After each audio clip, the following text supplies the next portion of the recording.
دوستو عزیز ساتھیو، یہ ایک دل خراش ویڈیو ہے۔ اب یہ جو شخص ہیں یہ مصر کے ہیں اور مصر فلسطین سے بالکل ملا ہوا ایک شہر ہے۔ افسوس یہ ہے کہ مصر جو شہر ہے وہ پورا مسلمانوں کا ہے، جس کو ایجپٹ کہا جاتا ہے۔ یہ شہر مسلمانوں کا شہر ہے اور مسلمان حاکم ہیں، مسلمان بادشاہ ہیں۔ یہاں کے جو کنگ ہیں وہ بھی مسلمانی ہیں، لیکن افسوس ہے کہ سب مسلمان ہیں، پورا شہر مسلمانوں کا ہے، لیکن مسلمان رہتے ہوئے، مسلمانوں کا شہر ہوتے ہوئے، مسلمانوں کی حکومت ہوتے ہوئے، پھر بھی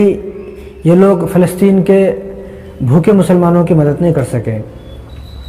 افسوس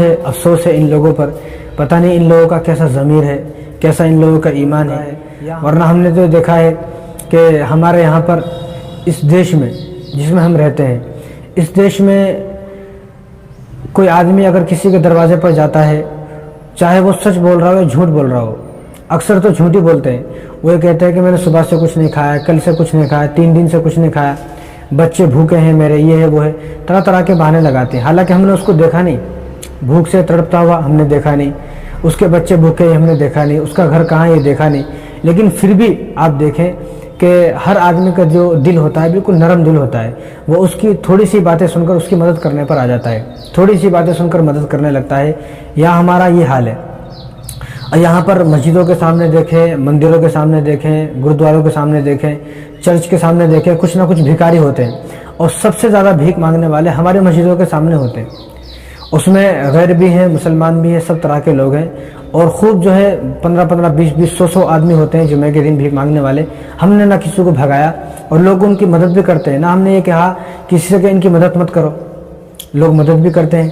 اور وہ آتے بھی ہیں، ان کو کوئی بھگاتے بھی نہیں ہے۔ یعنی یہ سمجھ میں آیا کہ ہم لوگوں کا دل ایک دم نرم ہے۔ اب ان لوگوں کو دیکھیں آپ، جو مصر کے حاکم ہیں، یہ لوگ